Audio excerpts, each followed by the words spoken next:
Welcome to Going the Distance.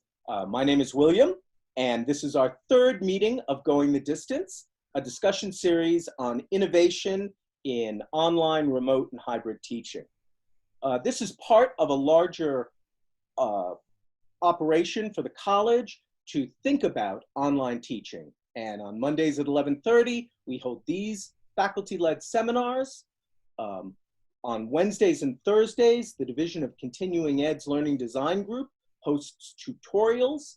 And then we have Tech Fridays, 11:30 on Fridays at the same address, in which we have themed technology, usually about Canvas, but technology discussions. All these are available, and I found them tremendously rewarding. So my goal for these Mondays is really to have a provocation. Start the week with a provocation. And I like us to think about teaching and learning broadly, to begin to ask questions about what it means to move into this new domain that we're encountering. So I've asked people to really try and start these discussions at a high altitude and to really raise some large questions. I think as we move into this next semester, we're going to make mistakes.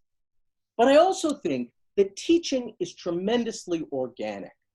Learning is a process, and as teachers, we all know that. So as we go into this next semester, I challenge us to be willing to take risks, to make mistakes, but also to learn and to grow with our students. So today, to help us with that, we have Wendy Martin. Wendy, before coming to CU, was an industrial statistician, delivering training in quality methods and ultimately was a manager at Anheuser-Busch. She's developed curricula, including statistical processes, control, and lean manufacturing. She is an award-winning teacher, and she is now the Deming Professor of Management in the Engineering Management program. I gave Wendy a provocative and difficult assignment, one that I think lies at the heart of digital teaching. And it is about loneliness. So with no further ado, I look forward to Wendy Martin's discussion, and I trust that this will be one of really the most interesting discussions we've had yet. Onwards. Great. Thank you so much for that incredible introduction. I learned some new things about myself. Just kidding. It's great to see all of you here. I see many of my peers who came to support this important topic. So it's great to see all of you here. And we're going to dig right into our topic today, which is talking about loneliness. And I need to pull up my presentation, so just give me a second here. Here we go. Okay, got it. Loneliness. So I want to give you a little bit of my background. And I actually started teaching in 2011. And I moved to start teaching online courses as early as 2013, seeing that there was a need to reach people who were not able to attend in person, whether these were folks who were working part-time or working full-time or working in different parts of the state of Colorado where they could not come and attend an on-campus course. So my first course actually was in statistical process control, and I spent 273 hours developing the course, which is a lot of time. Just a one semester course, 273 hours, creating videos and doing all of those things. So I've had lots of opportunity to create curriculum and create classes and teach classes. And those modes of delivery include the typical in-class delivery, but also remote delivery where we're having synchronous attendees, and a combination of in-class and remote, which is the main modality of teaching for the engineering management program at CU Boulder. We've also done a flipped classroom, and then I've taught completely online courses as well. However, this fall, prior to the COVID outbreak, I moved all of my courses to 100% online, mainly because most of my students were working. Because we were in a graduate program, and that program is a professional master's program. A lot of my students were working, and they weren't able to come in person. So and if they were able to come, there was maybe only one person who was able to come in person. So I said, all right, I'm just going to bite the bullet and let's do 100% online. So I wanted to show you, I was super organized, ready to take this to the next level. I set up my Canvas course, and I'll share what my Canvas course looked like with you right now. So I set up my Canvas courses, and I used the new CD Labs tool. I started off with a welcome. I had everything set up. I had all of my lectures in drop-down tabs. I have recorded all the lectures for the semester for most of my classes, although some of them I was doing while I was working in the fall semester as well. I set up all of my modules so that they would be, and I'm just giving you an example of my summer course, but they all look like this. So I had all of my objectives written, my learning objectives. Yes, I used Bloom's taxonomy. Yes, I used the Grunland Writing Instructional Objectives book. I included all sorts of active learning in my classes and really felt like I had a good plan. I had all of my announcements scheduled ahead of time, written exactly what the students were going to do each week for discussion, for assignments, for lecture quiz, and I felt really on top of my game. The next thing I'm going to share with you is a video. And that video is of me. And actually, I am going to, this is a video I shared with Dr. Christy Bozick, who's on here right now.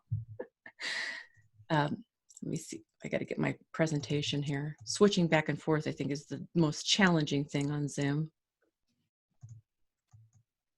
Here we go. So here is an example of me talking to Christy. Anyway, I really miss you, and it's kind of hard being here by myself because every day I am in here recording, and it takes a long time to upload everything, and it's pretty lonely. So looking forward to seeing you soon at the faculty and staff meeting. Bye. So what I want to propose to you today is this. That video is of me talking to Christy, and that was 3 weeks into the semester. That was only 3 weeks into the semester. Now, of course, many of you probably taught online classes before, but not, I had never been in the situation where I was teaching all of my classes online and was separated from my peers. I was at least coming in once a week to do something where I could interact with my colleagues, interact with students. And this was the first time that I had done everything completely online. And I have to tell you, that was only 3 weeks in. Things did not get better after that point. Shockingly to say. After that, I experienced some things that were not typical of me. Everyone who knows me knows that I'm a pretty upbeat person. I love people. I love interaction. I like being supportive. I like being a helper. And I became pretty, how do I want to say this? I think the best way to say it is I became depressed. So I didn't feel like going to class. I didn't feel like answering emails. I didn't feel like anything, actually, and I felt extremely disconnected, not just from my peers, but also from the students. Kind of felt like I was floating out there, which is why I have this picture of Wilson, the volleyball. Do you remember Castaway, the movie? And poor Tom Hanks was all by himself, so alone that he finally got to the place where he had to create a connection.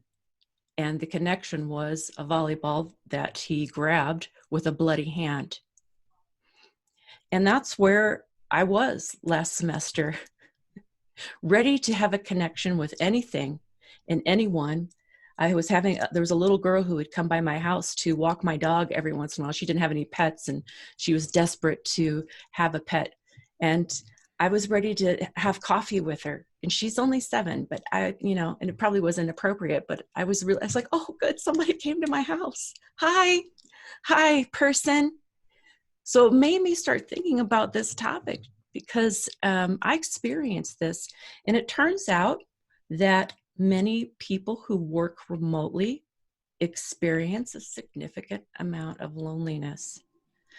And it actually is the one thing that is stated, the top thing that is stated by remote workers is that they are lonely and they feel lonely and they feel disconnected. Now, I thought, well, okay, how important is this topic? Of course, I had to do my research and discover, well, so what if I'm lonely? Big deal. You should just suck it up, Wendy. Get over it.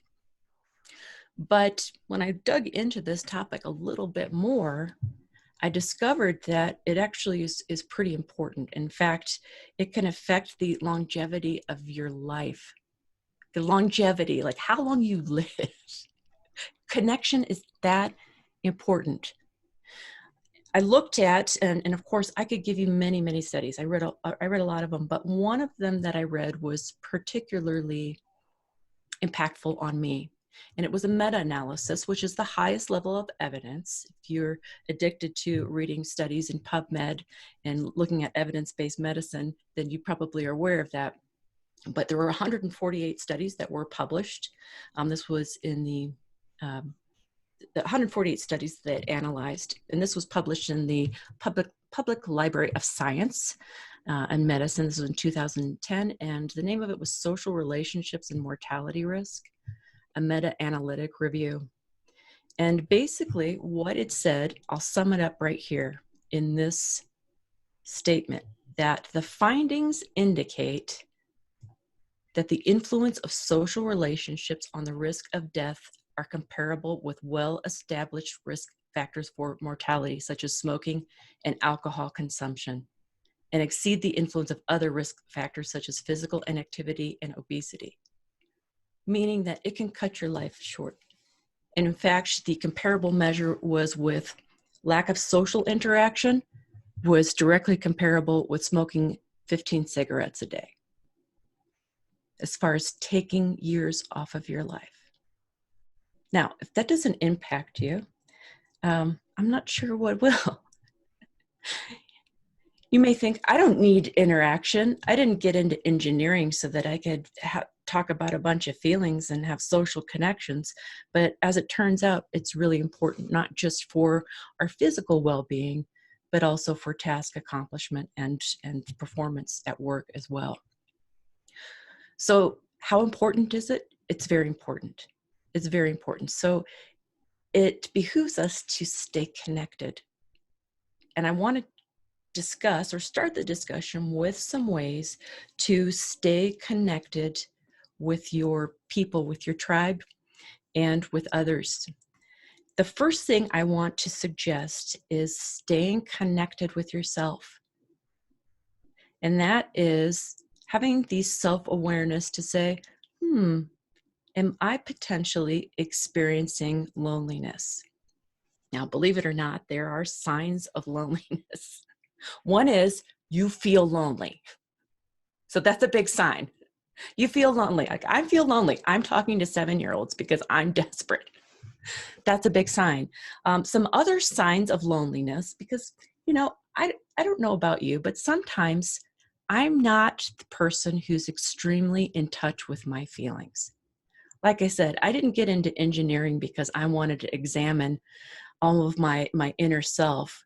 I got into engineering because I wanted to do math and and do science, and it's fun for me and I'm good at it. I didn't want to examine myself and have all these feelings that I had to deal with, but it turns out if I'm going to be effective, I have to do it. So I think awareness is important. Some of these signs of loneliness include not feeling rested. They include feelings of anxiety or worry for no good reason, feeling depressed, having a loss of motivation, and other things which are interesting, such as more shopping, buying stuff. Is a sign of loneliness because you're trying to fill a void. Another one is taking long hot showers and baths.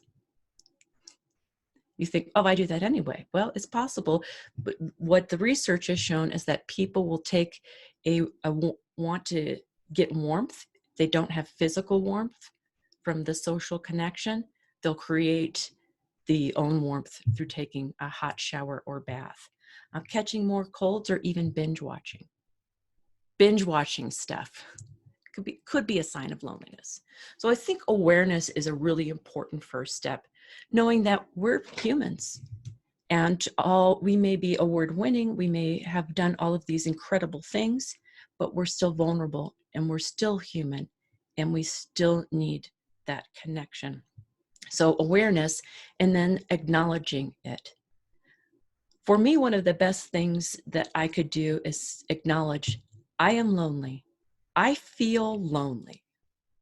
And acknowledging that thing that I'm feeling so I can bring it out into the open.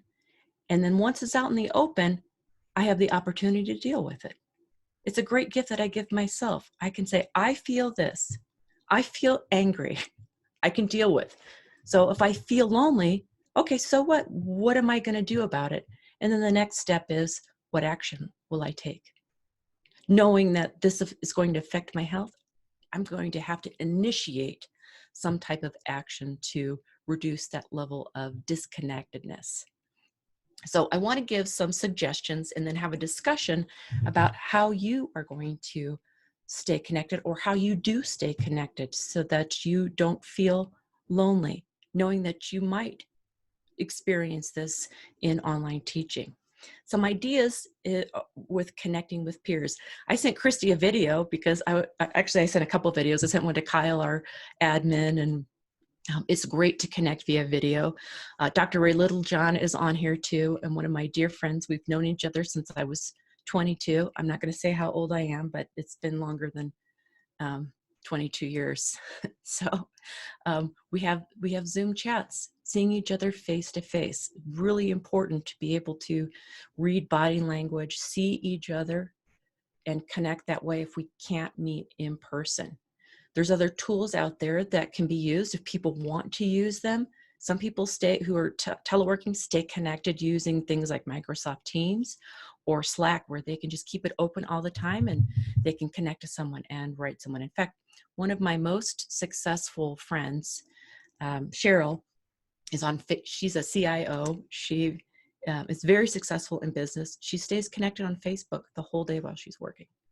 Now, that would not work for me because I would end up taking a lot of weird quizzes and do strange things, but it does work for her to stay connected. She's worked remotely her whole career.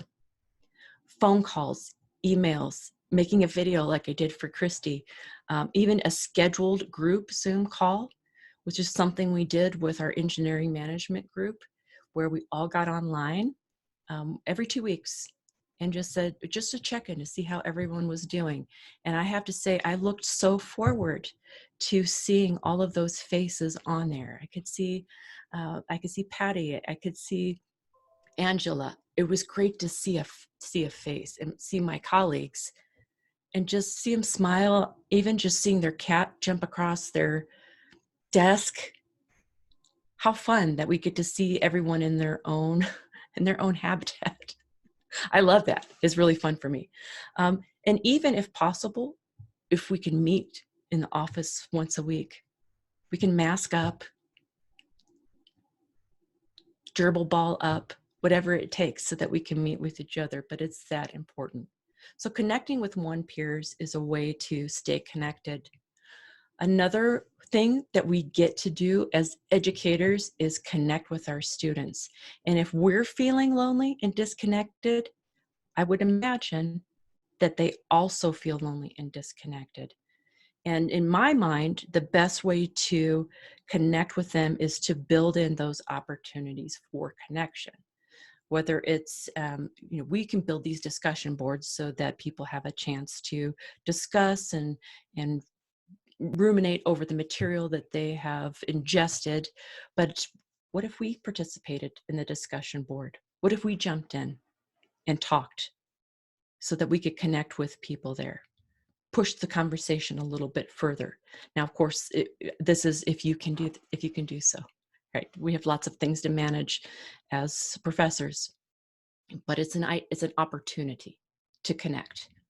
Some folks have a required Zoom call with each of their students. If we can't have them come in, what if we do a Zoom or phone call so that we can check in with them one-on-one and see how they're doing? Other professors, if they have an online class that's remote, not online, but remote, so people are attending synchronously. And I learned this from John Svoboda, who's in our engineering management program. He says, I say cameras on the whole time. And they do it. Cameras on the whole time. Now, there may be some who I don't require that of my students because there's a lot of things going on in the background. I've seen, little kids jump out of the bath and run across and just all sorts of craziness teaching remotely. But that is one option. But other ways to make it fun. Some of the things that I've done with my students, one thing I did with Dr. Ray's class when we were co-teaching together, and this was an idea from Diane Sieber, was to do group notes. And so we would jump in and all the students were connecting with each other, and then I'd go in and correct some of the things that they wrote down that weren't quite right. And we started, writing notes back and forth because there's a chat function in there. But it was a way to engage with students where they were taking notes for each other on the course content. And then everyone had a nice set of notes to take a look at after the class. And that developed into something where a couple of the young women in the class started making statistics memes. And so they started sharing, and Dr. Ray is probably laughing at this right now, but they started sending me statistics memes, which were really, really fun. So why not have them make memes about your course? I've done other things where I gave a silly rule. I told my students, you are not allowed to create any pie charts. However, you can share funny pie charts. So they're not allowed to use pie charts ever because I don't allow it, but they were allowed to send me funny pie charts. And so we had a really good time with that. I sent people on a scavenger hunt across campus to look for locked suggestion boxes and send me pictures of those, and I'd give them a bonus point for that. So just trying to create a connection over something in the material, something they can relate to make it fun. I mean, we only get to do this once a semester, so why not? The other idea that I have was we have connecting with peers, connecting with yourself, connecting with students, and then connecting at home. And this is really what got me through those tough times when I was at home and struggling in the fall semester, was really having those connections at home. And I like to use this hand as my object lesson. So I'm like, how am I going to connect? So the pointer finger, I'm connecting with someone who can point me in the right direction. And then the middle finger, I'm connecting with someone who has a higher elevation, a good high level point of view that can kind of give me the bigger picture and a higher perspective. And then the ring finger is connecting with someone who you are deeply connected with. That could be your partner, could be someone that's in your family, someone you're related to, but someone with you who you have a deep connection. And then my pinky finger is my littles, my kids. So I have 3 boys, and I also include my dog in there too. So not saying that my kids are dogs, they're not, but they're in different stages of life. And I think that gives me a different perspective. How do I connect with these important people in my life, just so that I can stay socially connected. This word or phrase socially distant is not something I'm willing to participate in. I'm happy to physically distance, but I'm not willing to socially distance. I can't do that. I can't survive that way. And I knew I couldn't survive that way before all of these changes started. So I want you to consider those things and consider what you might do this semester should you feel some level of loneliness, or even have the courage to ask yourself, am I feeling lonely or disconnected? And what can I do about it? So with that, I'd like to open things up. William, if you want to jump in as well, to have some discussion about how we can combat loneliness and stay connected throughout this coming semester. Wendy, thank you for that. Really, thank you very much. Let me just say, let me just applaud you for being so willing to share something personal. And I think that drives home the profound truth of the lecture you've given us. So thank you tremendously. I have a lot of questions, but let me open it up to the group. Thoughts?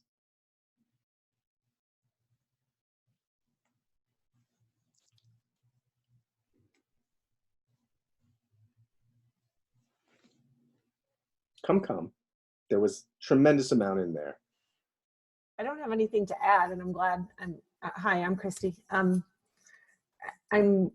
I feel the same way over having missed the second half of the semester, and then also teaching over the summer. And I feel like I've been jumping into, when you were talking about jumping into student discussions just to have connections with them, I've been jumping deeper into their discussion boards just to have some sort of presence with the students. So I see that.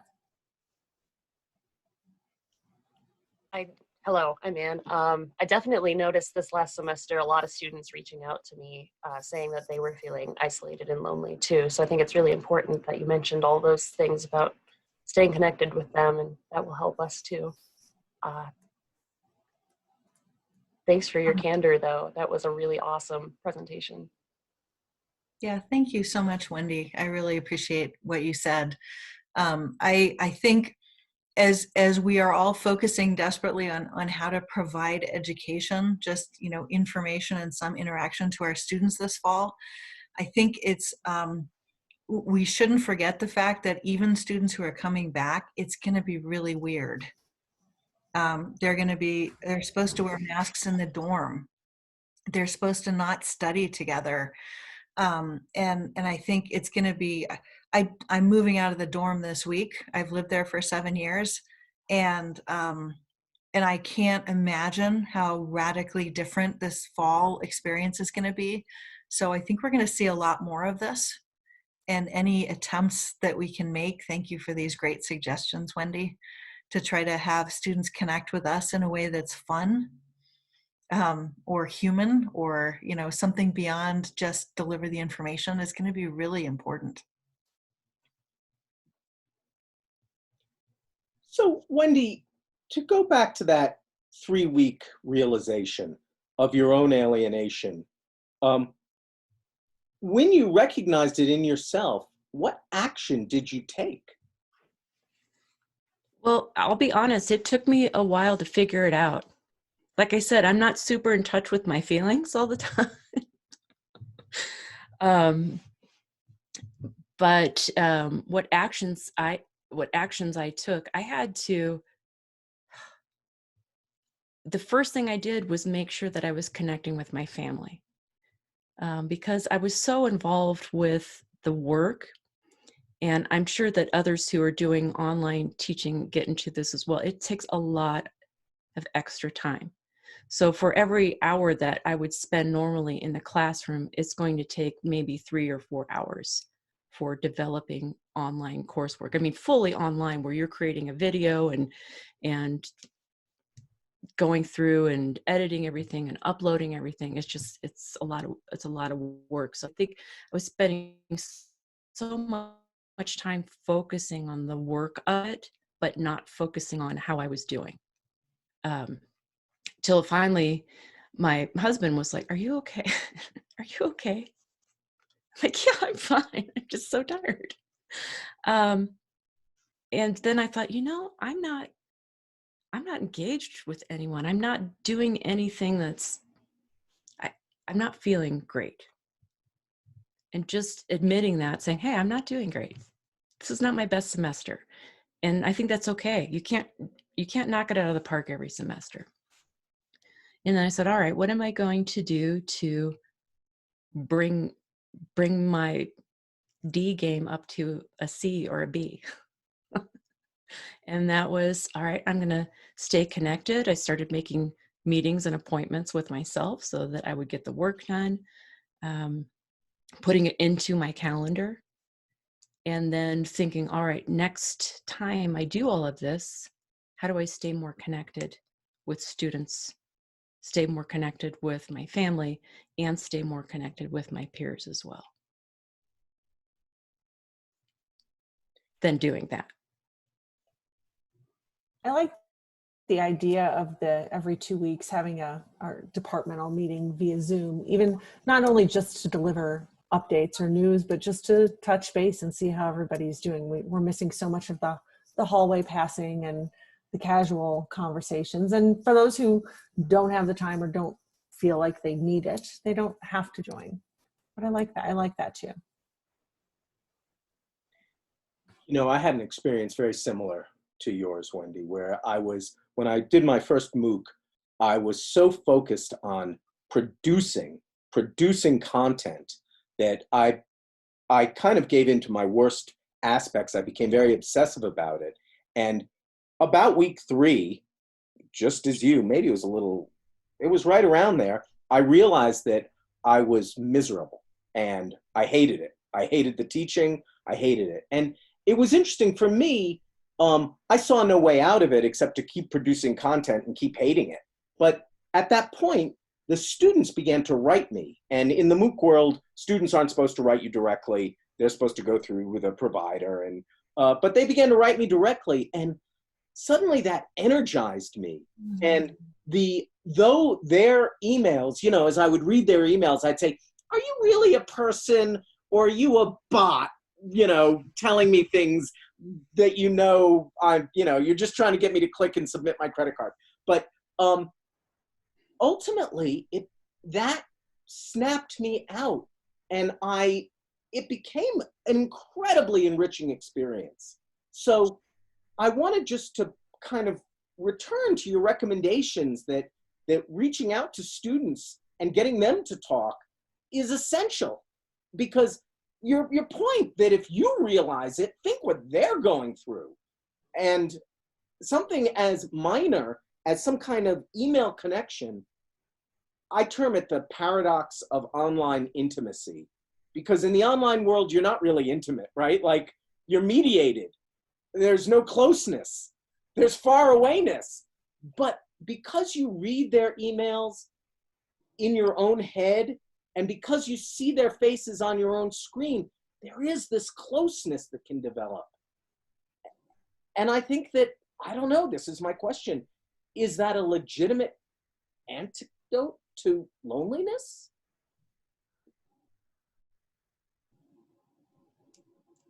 I don't think so. I kind of wish, I wish it were that easy. But when I think about the spring, and when we went remote and I started working from my basement, anybody who talked to me in the spring semester would hear me lamenting about life in the basement. And I did all the Zoom happy hours with my colleagues, and all of my phone calls are now by FaceTime. I feel like I'm doing all of it. It really doesn't make up for a face-to-face meeting. There've been a couple times when I've just said to people, "Let's go sit in the park and we'll meet face-to-face and we'll sit 6 feet apart." And it is worlds better than any Zoom call. You just, you know, it really just, it's a whole different, it's like apples and oranges. But I don't know, maybe there's opportunities for stuff like that, you know, maybe we need more meetings in the park. In the context of self-awareness, I read an article that really helped me explain to myself why I was so tired and so down on teaching at the end of last semester. And it had to do with that we as humans use a lot of nonverbal communication channels. And that's the reason we're willing to fly to Europe to kick off a program or something. We need to touch each other and smell each other and sit in the same room and see how we twitch or how our eyebrows go up, or things that just don't go through this Zoom channel. So I think all of us that like to emote in our teaching, like let's say William, find that there's this glass wall between us and the students, and it's exhausting trying to push that kind of communication through a wall that it won't go through. And I think maybe it helps to be aware that you just can't communicate through all those ways that you're emotionally and possibly physically required.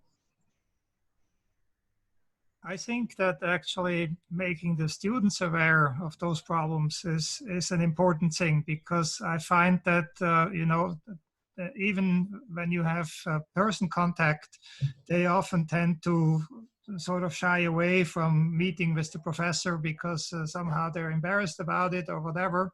Now, when you're on Zoom, they have an even better way to hide from you if they want to. And I think what I'm going to try to do next semester is to actually start out by openly talking to them and, for example, saying, you know, turn on the video and things like that, because most of them turned it off because somewhere somebody said, you know, Big Brother is spying on you. You have to put that little black thing in front of your camera on your computer. And I find it's extremely difficult in the long run to just talk to your computer and see all those little black screens with names under it, but nothing else.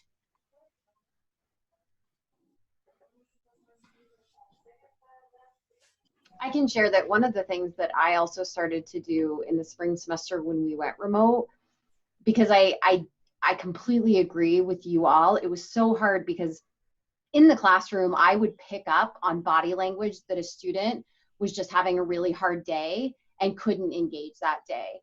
And I'd be able to see that and sort of honor that while also allowing the student to be in the classroom and get the content. And what I found was that when we switched over to remote, I just wasn't picking that up. And I was trying to get students engaged, but I think in doing so, I was actually not honoring the students' sort of emotions that day and sort of their feelings. And so I also started letting the students know, if as we log on, you've got something that's sort of standing in the way of your engaging in class today, will you just send me a chat and let me know, so that, you know, I'm sort of not calling you out and it was really nice because I think that the students, for the most part, were good about it. I mean, I think that they engaged on the days they were willing to, but I had a couple of students that were really just like, I can't today. And Wendy, it's like you said, you know, they had siblings running around in the background that weren't in school, and they were like, I just don't want to be a distraction, or I'm just not feeling up to it today.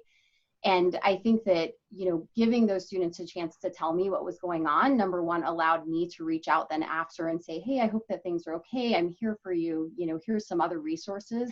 But also just sort of gave me a little bit more insight as an instructor to say, like, that student can't engage today, and that's okay. It's not anything that I'm doing, because it's hard when they're not engaging, you know, especially if you're on Zoom.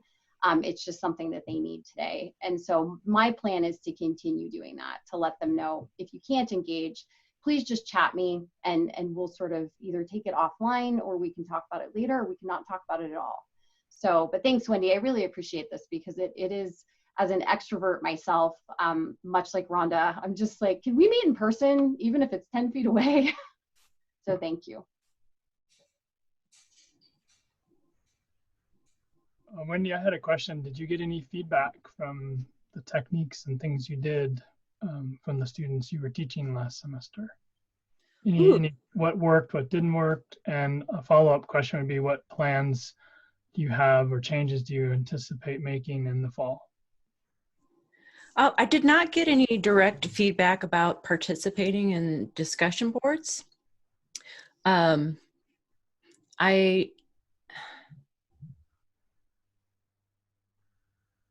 feedback that I had for the spring kind of varied. I think because I did remote teaching online, some people like a high level of involvement and other people do not like it. So it's still good for them, and I've provided a variety of ways in which they can connect. Some folks, of course, whenever you get feedback on your course, you always tend to remember the bad feedback. Well, at least I do. It's the first thing I look like, and then I'm devastated, and then I have to, rebuild myself. But one thing that whatever we do, it needs to be consistent. I think that the students, based on the feedback I received, because I tried some various different methods, whatever I do, they want predictability as opposed to variety.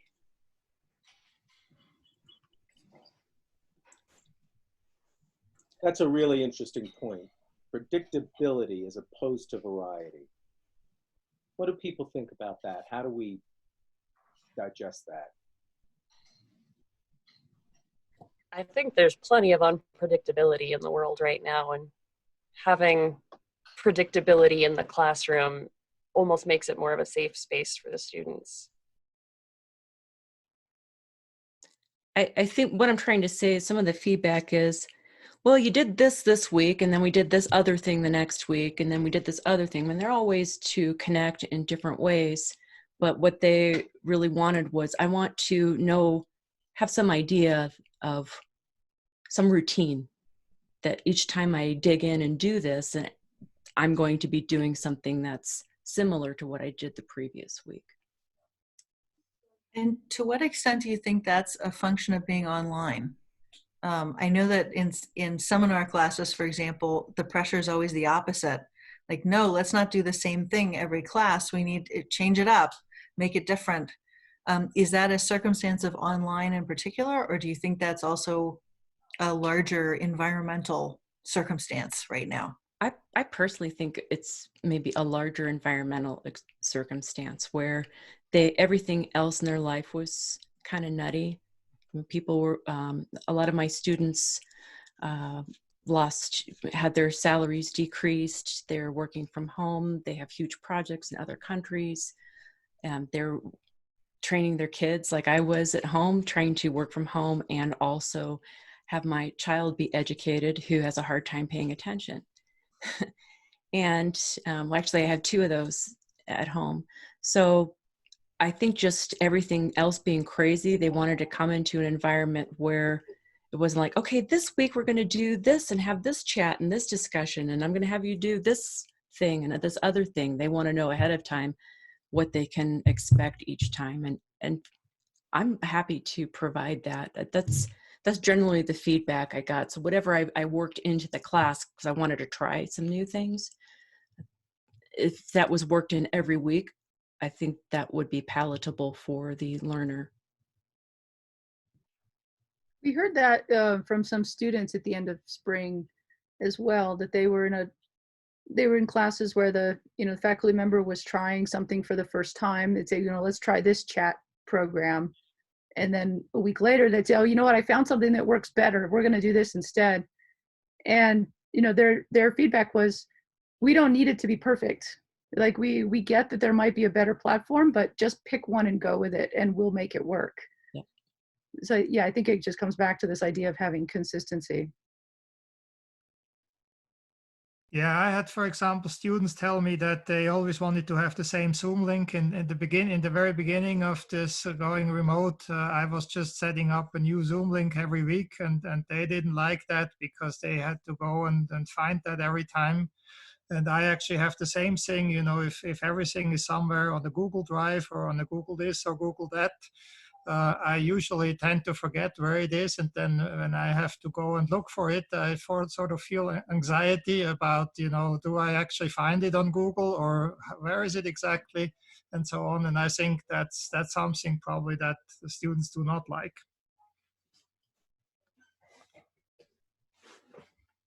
Wendy and everybody else, I'm wondering what we think of. Um, so we all would want to create connection between our students. And if a student is taking 5 classes and every faculty is trying to create connections on their behalf, at what point are we oversaturating, right? It's one of those where it's fine for my class, but they have to go to 5 other classes. And so what do we think about that?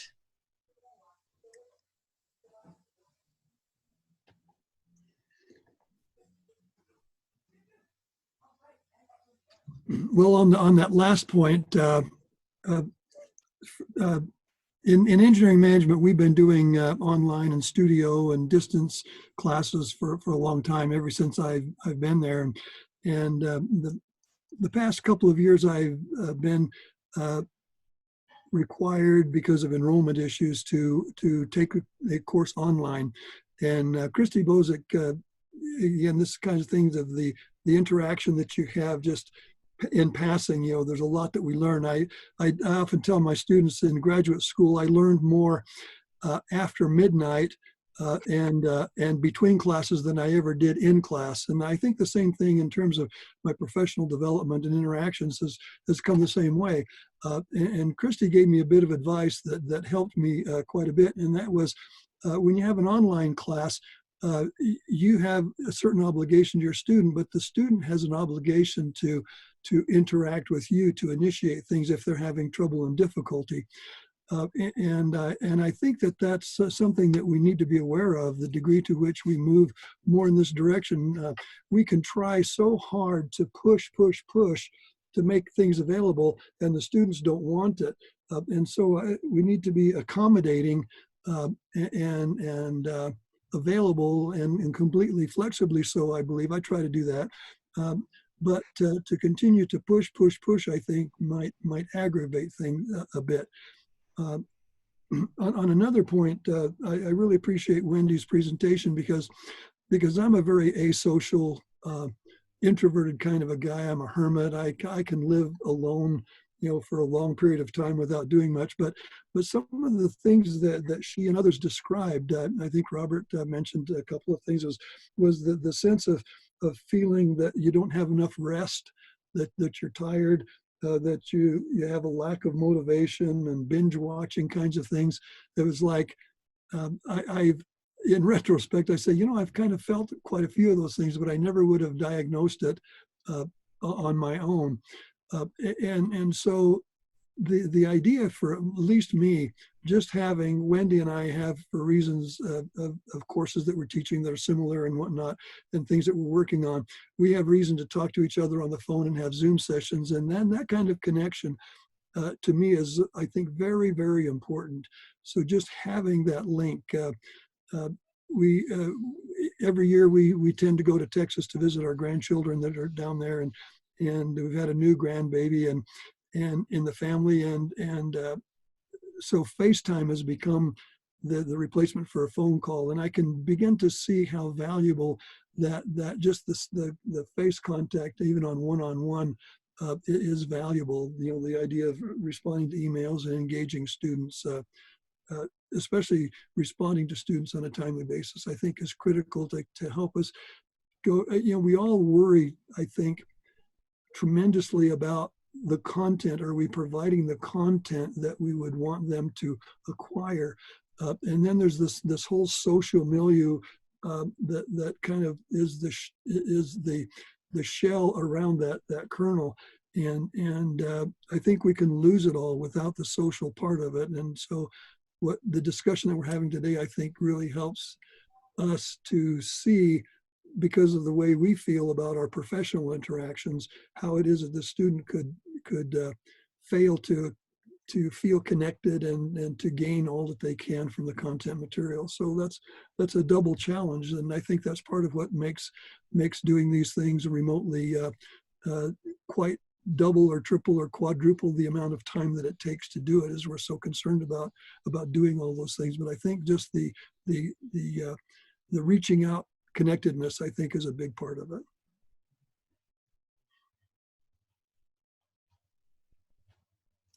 I wanted to go back to Sandra's question about are we pushing too much in their direction? And I think a big consideration for what we put into our class is the consideration of where the student is in their education. So if they are an undergraduate student and they have 5 other classes, I don't want to set something up that's going to be unreasonable. So I think about those kind of things as well when I'm designing, even in discussion. How long should their discussion post be? How long should a response be? And I certainly can get engaged and talk in there, but I try to think about, all right, what else do they have going on? If they're a graduate student, I might expect a little bit more because they're only taking 1 or 2 classes.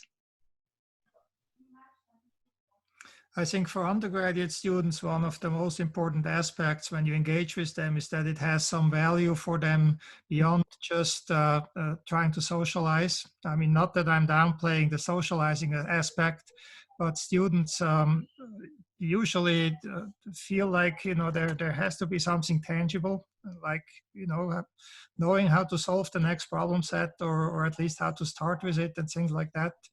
And what I actually like about the COVID situation and the Zoom is that you can have office hours on Zoom, and in a way that works better, because when students have to come to your office, then they find it too cumbersome, and they just see whether maybe their neighbor in their study has the solution. Whereas if it's on Zoom, then there is actually a good chance that they will come and look at it.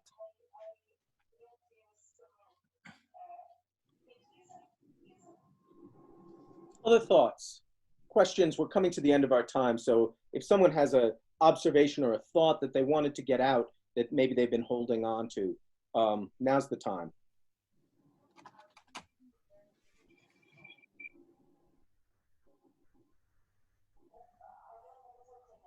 So let me sum up a little bit and then maybe turn to Wendy for some final words.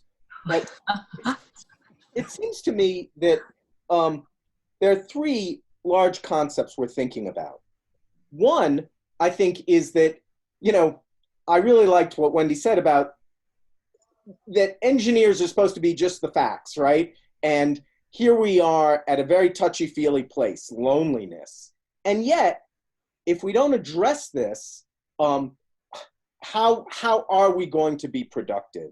And I thought that Ray put it very nicely in that the online brings to fore a double challenge, a challenge of content, but also a challenge of self-knowledge, awareness of others.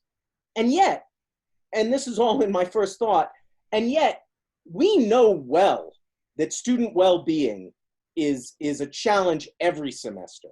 So whatever we're talking about now, I think is brought forward by the online media, but nevertheless is something we need to attend to overall.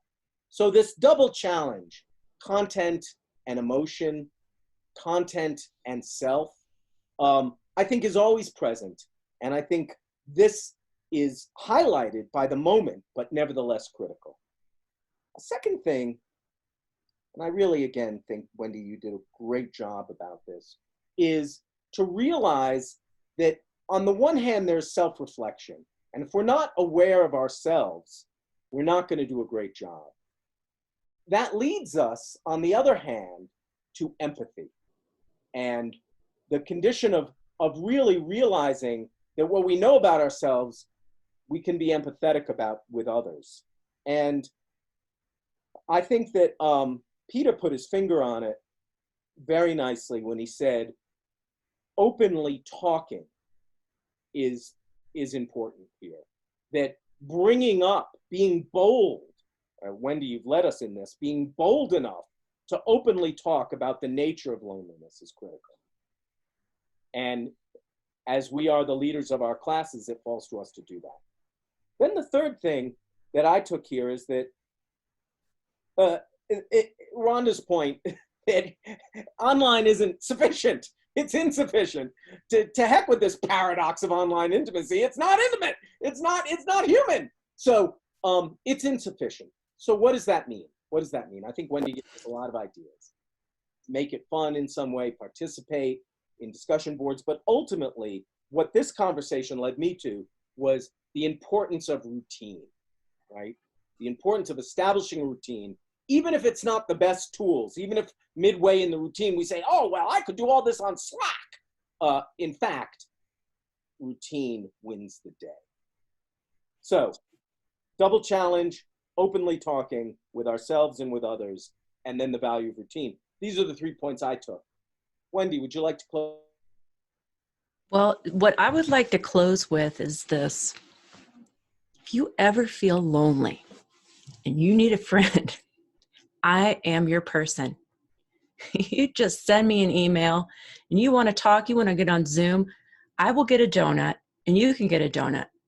And we will eat a donut and have whatever drink of choice that you choose and just sit down and talk about class, whatever you want to talk about. I'm so open. Although I've worked in some more socialization into my life, I'm happy to meet with anyone and just offer that up to you. Know that if you have feelings of loneliness, that there's others out there that do too. What a wonderful way to wrap this up. Thank you, Wendy. That was truly a wonderful gesture. Thank you. Thanks, Wendy. Thank you. Yeah, thank you. Thank you. Thank you all for coming. Again, I invite you to Tech Fridays, 11:30 on Friday, and we'll be here Monday with Bob McLeod. Onwards.